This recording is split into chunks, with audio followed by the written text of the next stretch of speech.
Bem, pela nossa própria o se assumir ainda hoje é complicado, a depender da família em que se viva. No nosso caso, com certeza, pela época, sempre é complicado. Eram raríssimas as famílias que aceitavam bem. No meu caso, meu pai tinha nascido em 22, então, ou seja, já era bem antigo. Então já tinha um pensamento bem assim. Quando eu me assumi, foi bem complicado, claro. Sim, foi expulso de casa. Quase todos na minha época foram expulsos de casa. Querendo ou não, as pessoas falam sobre o preconceito enquanto LGBTQI, enquanto negros, enquanto mulheres, enquanto pessoas com deficiência, etc. Mas tem uma coisa de diferente. No caso de pessoas com deficiência, você tem o coitaditismo, sabe?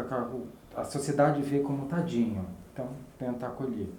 No caso do negro, ele vai sair de casa, ele vai sofrer preconceito na rua, preconceito no trabalho, preconceito no ambiente escolar. Mas pelo menos quando ele volta, ele tem um ambiente onde tem os seus iguais. Ele não vai precisar chegar num dia em casa e dizer: mãe, pai, eu sou negro. Ele não vai sofrer por isso. Da mesma forma que o hétero nunca vai ter de chegar em casa e dizer: mãe, eu tenho que dizer, eu sou hétero, não tem jeito, não existe isso. Já no caso do homossexual, isso nem se falando do transexual, isso é bem complicado, porque ainda é visto como um erro. Querendo ou não, a criança nasce e antes mesmo de saber o que é a homossexualidade, ela já aprende que aquilo é errado. Quando ela descobre o que é a homossexualidade, ela não sabe sobre sua sexualidade, ela continua achando que é errado e descobre o que é, e depois ela se vê. Primeiro tem a problemática dela se achar um erro. E isso é bem comum. Mesmo hoje em dia, que as pessoas dizem que está mais liberado, mas ainda assim, a coisa de se achar um erro, se achar uma pessoa errada, se achar uma prática errada é muito comum. Isso causa um monte de problemas. Até que você, por sufocar quem você gosta, por sufocar tudo, você acaba vivendo uma mentira dentro da sociedade e dentro da sua família. E aí você tem que decidir o que importa mais, a sua felicidade ou a felicidade da sua família.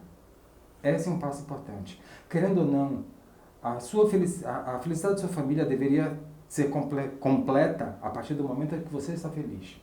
Não pelas metas que eles trataram para vocês. As metas a gente pode tratar para a gente, não para os outros. Então chega sempre o momento da saída do armário, do contar, do isso, daquilo. E, a princípio, cria uma problemática grande em casa. Sim, fui expulso de casa, depois houve a reconciliação familiar, aquela coisa toda. Hoje em dia tem uma relação maravilhosa em casa. Minha mãe gosta mais dele do que de mim, mas tudo bem, deixa pra lá. Certo? É triste. Mas fazer o que, né? Acontece. Então, são anos, não é um trabalho fácil. Um conselho que eu posso dar para as pessoas: todo homossexual, toda pessoa trans, no caso da pessoa trans é ainda mais complicada, mas vamos botar no caso dos homossexuais, sejam lésbicos, sejam gays, a gente sabe que vai ter problema. Então, antes de qualquer coisa, se preocupar um pouquinho na preparação anterior.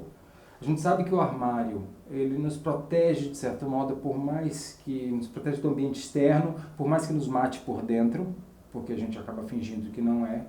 Mas a preparação para o mundo, ou seja, para a independência financeira, para a independência emocional, para a independência de todos os tipos, é bom. Pode ser que eu conte seja as 1000 maravilhas. Raramente vai ser.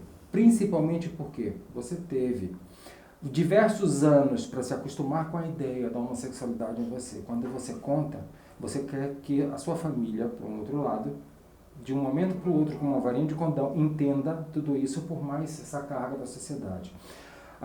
Não quero passar pano com isso para as famílias. Sim, elas deveriam não ter esse problema, nem precisar contar, mas, já que existe, já se sabe, se precaver um pouco, sabe, se preparar, estudar, guardar as coisas. Eu falo demais, viu, gente? Bem legal a tua fala. Bom, comigo foi assim, eu olhava para outros caras ou outras meninas e pensava assim: Isso digo na época que eu tinha o quê? 13, 14, 15 anos.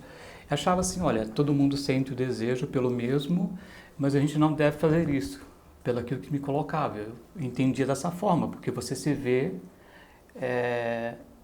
você se imagina como aquilo que é verdade a partir do que da realidade que você vive. Então, o que me passaram era aquilo, né? Que os meninos tinham que ficar com as meninas, os meninos com os meninos e pronto. E até um dia que eu falei assim, mas e quem busca, né, aquilo que está sentindo e tal? E por muito tempo eu acabei carregando comigo essa homofobia internalizada, né, essa ego-distonia, porque eu achava assim, então não deve ser isso tal. Então passei anos e anos assim, me recriminando mesmo, né, e achando assim, não, eu acho que ainda vou conhecer uma menina que vai ser legal, que vai, né, que eu vou sentir atração mesmo. Achava, pode ter alguma coisa errada comigo, mas eu acho que eu vou chegar lá ainda. Até que um certo dia eu conheci um menino, foi numa boate em São José do Rio Preto, né?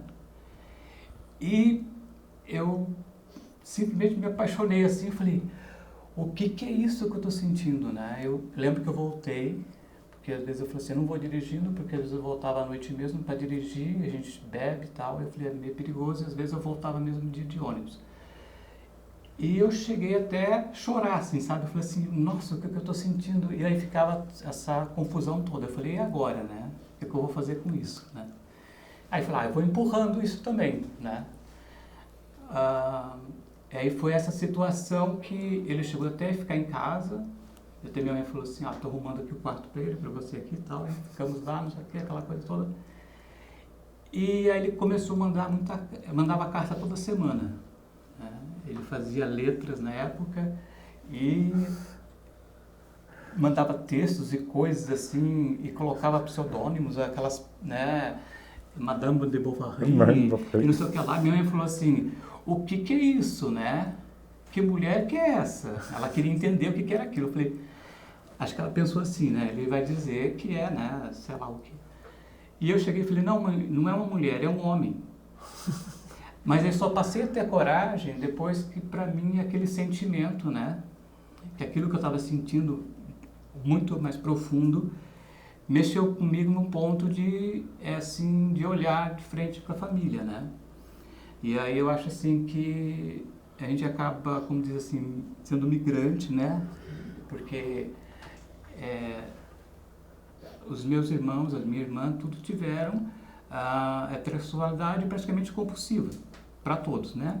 Compulsória. Só que eu tive que fazer aquela minha migração, ir para um outro espaço, né? Que na época eu lembro que eu fiquei alguns anos, eu falei, bom, eu vou me calçar primeiro para poder ter uma grana tal, vou para Curitiba e vou viver minha vida. E tinha que também ser num lugar assim mais distante, porque mesmo nesse processo de dizer que estou saindo do armário, ainda tinha essa minha homofobia internalizada, né? Porque você é criado isso a vida inteira, você ouve a mesma coisa, a mesma história sobre aquilo ali como uma verdade. E para você desconstruir isso não é um estalo, assim, né? E aí com o tempo eu fui, né, mudando isso tudo. E eu lembro que depois desses 9 anos, mais ou menos, que eu tive relacionamento lá, cuidado, 9 anos, tá? Mais ou menos, tá quase eu na falei, faixa. não, chega, porque eu senti que a minha relação também não estava boa, né? Então, por um certo tempo, eu estava também numa relação que não estava legal e eu também estava forçando a barra, porque você fala, mas não é possível, né? Eu fiz todo esse movimento para poder dizer que eu estava feliz e tudo mais, e eu ainda estou infeliz. Como que eu vou voltar para dizer essa mesma história, né? Que eu saí de casa para ser feliz e eu não estou. E eu falei, não, eu vou ter que ter uma coragem e enfrentar isso e dizer, não, a partir de agora vai ser assim, eu vou procurar ser feliz, né?